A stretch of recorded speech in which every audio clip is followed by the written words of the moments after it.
life, mostly. I think like to use lots of, strong imagery, I think. But just talking about the...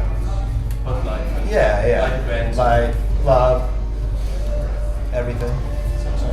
I had a conversation before with Steve.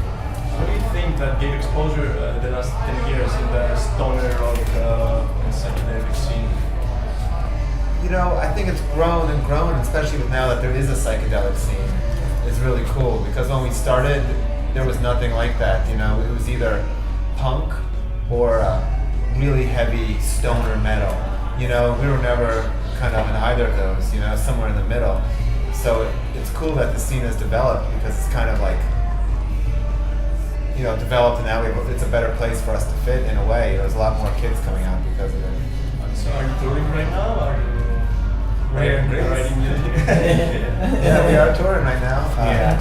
Yeah. We're doing this, 24 shows, I guess, in Europe. You prefer it than writing music? No, not necessarily. I like doing both. Yeah, it's two different things. Yeah, it's two different things for sure. Yeah, it's great to go home and write music and work on new songs and that whole creative process. But then it's also so immediate, when you work on these things, to go out and play it to people, and it feels great. You're putting on this live event, where you're putting out energy and they're giving you energy back, and it's... So as far as I read and researched, so that your music has been used in the Wired series. Is that true? What's the story behind this? How TV gave exposure to your band? How it helped you? I think it did. The Wire definitely gave exposure, and also Stay Gold, which is a skate video that came out in America. Skateboard movie that came out for America. It's skate coming, but that brought a lot of young kids, like a lot of skaters into it. Me too. Yeah, which is really good. The Wire, actually. Yeah. What is the band's addiction to the social media? Are you using social media? What's your aspect in this? I'm the only one that screws around on the computer for the most part. Like these guys don't like Facebook. I mean, we all do things, post things on the Facebook site. I run it for the most part, but it's just really, I guess it's a way just to promote yourself. It's like an easier, low-cost way to do it. But yeah, everybody's on Facebook. Yeah, I have to go on. I post all this tour stuff. Yeah. I don't have a computer or anything. So. Yeah. But it's a necessary thing, but I don't really enjoy it. It's great that there's a way that you don't have to pay for publicists or talk to a newspaper to get the word out or get the news out about going on tour or new songs or new records. So it is really cool like that. I don't really enjoy doing it, but I do like that it's now in your hands and you can just talk straight to the fans, straight to people that care and want to know. Yeah, there's just so much power in it, so much. Yeah. Everything's moving around Facebook and Twitter. Yeah. Did you have a top fail on stage? Did you have something that you remember? Oh, all the time.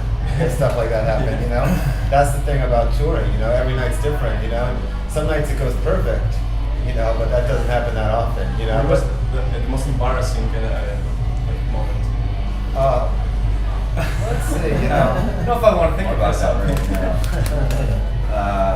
now. There's always sound issues that go wrong, sometimes we've started in especially at festivals where it's, you're just hopping on stage, you're getting everything set, and it'll be like, the first song is kind of like, ooh, what's going on? Like, oh, you didn't even plug in that microphone, which does happen at festivals, where you're like, someone needs to get up here and plug this in, but... We've had a couple of speakers catch on fire when we're playing. Yeah, twice. The club speakers. Actual fire? Yeah, blew up and the flames shooting out, and we're like, okay, we're still like playing. Somebody miswired it or something. It sounds to me like a free effect. Yeah, it was like Motley Crue. Explosions, pyrotechnics. Right. That's what some people thought, I think. Yeah. And they were like, shit, it's really burning.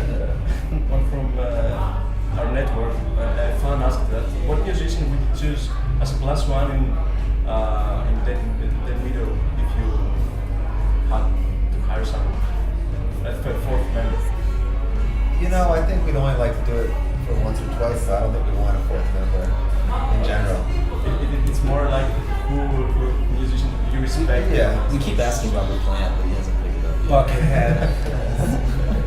Okay. Buckethead. Slash. Slash. Now it would be cool to jam with Neil Young or something. I think that bit. Neil Young came out and jam. That would be like Yeah, that's right. pretty sick. So what's next for the band? What do you plan?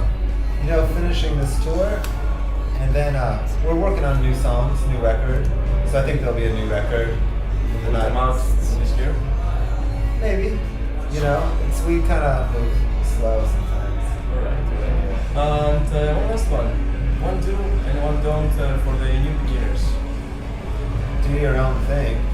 Don't listen to what anyone else tells you about what's a cool thing to play. You know, just play something different. You know.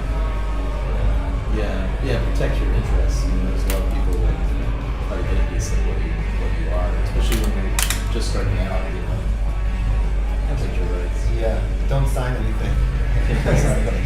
Be careful what you sign. Very careful what you say. Since you compared The devil.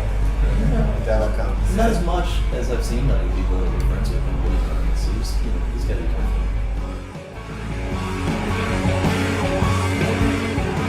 We're in Dead Meadow and you're watching Buntgr.